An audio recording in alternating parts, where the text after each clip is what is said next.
La foulée est linéaire, la respiration régulière. Pour cette compétitrice née, l'important est le dépassement de soi-même. Manon a 22 ans et est malentendante. Son hyperacousie douloureuse avec perte d'audition bilatérale est due à un accident de la vie survenu à l'âge de 16 ans. Depuis, la jeune sportive met un point d'honneur à remporter chaque challenge placé sur sa route.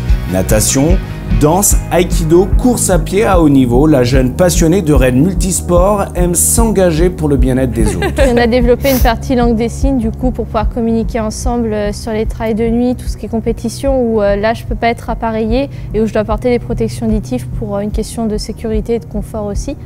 Donc c'est vrai que Johanna fait l'effort d'apprendre quelques signes pour pouvoir me traduire certaines indications et pouvoir discuter aussi pendant la course. À 19 ans, Manon découvre lors de sa scolarité qu'elle pratique naturellement la lecture labiale et apprend depuis la langue des signes.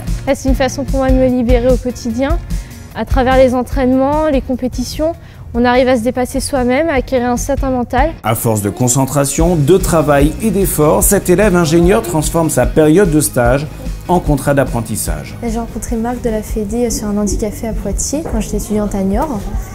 Donc il m'a conviée à la première université d'été qui se déroulait à Disneyland Paris. J'ai rencontré Marie-Françoise Arrigui, je lui ai fait suivre mon CV. Ensuite j'ai rencontré Bruno Fournet, mon directeur actuel, qui m'a reçu ici en stage et qui a poursuivi par un apprentissage pour mon poste actuel qui est apprenti en santé et sécurité au travail à Disneyland Paris. Excuse-moi Karine, est-ce que je peux te déranger un instant? Oui, bien sûr. Je voulais te voir concernant les formations, tu sais, plein de formations que je mets en place par rapport... Une fonction qui implique une grande communication au sein de l'entreprise et de nombreuses réunions. Manon a su très vite mettre en place une méthodologie passant l'intégralité des échanges des réunions par l'écrit. L'apparition d'appareillages auditifs proposés par le service handicap de Disney permet à Manon de gagner en confort. J'ai la chance donc d'être appareillée au niveau auditif, donc de l'appareillage qui se porte au niveau des oreilles. Et en complément de ça, pour pouvoir le régler, j'ai une télécommande qui m'a été financée par la mission handicap de Disneyland Paris. Et pour la partie plus études, ingénieur, j'ai eu la dotation aussi par mission handicap Disneyland Paris d'un micro HF que je fais porter à mon professeur pour me soulager en lecture labiale et mieux me concentrer sur ce qu'il me dit et mieux comprendre aussi. Là maintenant c'est direction le terrain, donc on enfile les chaussures de sécurité et on est parti sur le parc. Ses collègues sont avertis, Manon en grande communicante sensibilise. Pour elle, parler ouvertement de son handicap est synonyme d'acceptation personnelle. Perfectionniste et travailleuse, sa personnalité a rapidement suscité l'intérêt de ses recruteurs. Alors Manon a commencé par un stage, à l'époque où elle faisait son DUT Hygiène, Sécurité, Environnement, stage d'une dizaine de semaines qu'elle a tenu au printemps 2013. Et ensuite, elle a enchaîné sur un contrat d'apprentissage en alternance à partir de l'automne 2013. Depuis le premier jour, tous sont unanimes, à commencer par son directeur de division qui suit son parcours au quotidien. Manon est avant tout une jeune femme volontaire, avec une grande conscience professionnelle et une jeune professionnelle. Pendant l'entretien d'embauche, eh bien, je n'ai pas vu son handicap.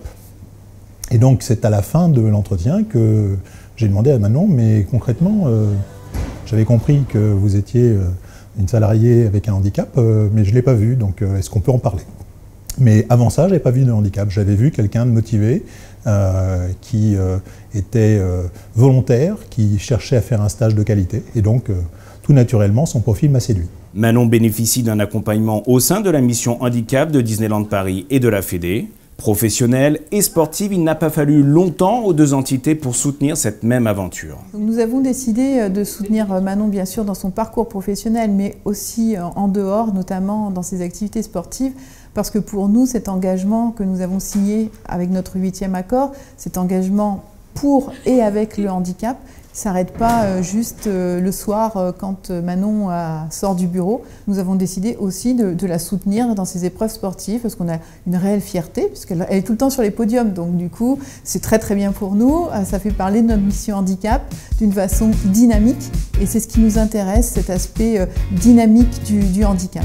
Aujourd'hui, Manon évolue sur une mission d'audit sur les bonnes pratiques à employer en qualité de santé au travail, une tâche de conseil qui ne lui pose aucune difficulté et privilégie le travail d'équipe. Manon se positionne désormais comme une jeune professionnelle avec des compétences, mais aussi beaucoup de choses à continuer à développer. Elle n'a pas fini son parcours dans son école, et puis elle n'a pas non plus fini son parcours parmi nous, qui qui doit lui permettre de pouvoir accéder à des postes auxquels n'importe quel ingénieur en hygiène, sécurité, environnement peut accéder. Précise, Manon œuvre chaque jour à mener à bien ses objectifs, développant la confiance dans son travail et l'autonomie personnelle. Au final, c'est vrai que je ressors avec beaucoup plus d'aisance qu'à mon arrivée à Disneyland Paris.